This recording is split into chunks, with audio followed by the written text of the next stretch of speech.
నిజామాబాద్ జిల్లాలో ఒక భారీ మోసం బయటపడింది. అదేంటంటే ఒకరి ఇంట్లో లంకె బిందెలు ఉన్నాయి. వాటిని బయటికి తీయాలి. బయటికి తీయకపోతే మీ ఇంట్లో ఒక వ్యక్తి చనిపోవడం కంపల్సరీ అని చెప్పేసి ఆ వ్యక్తి ఒక మహిళకు చెప్పి భయపెట్టడము. దాంతోపాటు ఆవిడ దగ్గర నుంచి ఆ లంకె బిందెలు బయటికి తీయాలి అంటే కొంచెం ఖర్చు అవుతుంది. ప్రత్యేక పూజలు చెయ్యాలి అని చెప్పేసి ఆవిడ దగ్గర నుంచి 8 లక్షల రూపాయలను వసూలు చేయడం జరిగింది.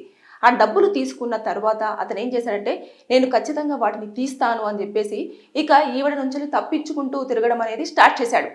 చేసేసి వేరే దగ్గర పూజలు చిన్న చిన్న పూజలు చేసేసుకుంటే ఎన్నిసార్లు అడిగినప్పటికీ కూడా నేను చేస్తాను, పూజలు జరుగుతున్నాయి, నేను చేస్తాను, ఖచ్చితంగా మనకు దొరుకుతాయి అని చెప్పేసి నమ్మించే ప్రయత్నం చేస్తూ వచ్చాడు. ఇదేదో కొంచెం మోసపోయాను అని చెప్పేసి అనిపించగానే ఆ మహిళ వెంటనే ఇమీడియట్గా పోలీసులకు ఇన్ఫర్మేషన్ అందించింది. ఇలా మా ఇంట్లో లంకె మిందలు ఉన్నాయి, నేను తీస్తాను అని చెప్పేసి నాకు నమ్మించి ఇతను నా దగ్గర 8 లక్షల రూపాయలు వసూలు చేశాడు.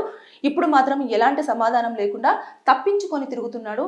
మీరు కొంచెం మాకు న్యాయం చేయండి అని చెప్పేసి పోలీస్ స్టేషన్కి వెళ్ళగానే ఆ వ్యక్తిని పోలీసులు అరెస్ట్ చేయడము, దాని తర్వాత ఇక యథావిధిగా వాళ్ళు ఏదైతే చేశారో దానికి సంబంధించిన ఇన్ఫర్మేషన్ అంతా కూడా తీసుకోవడము అదంతా చేస్తుంది.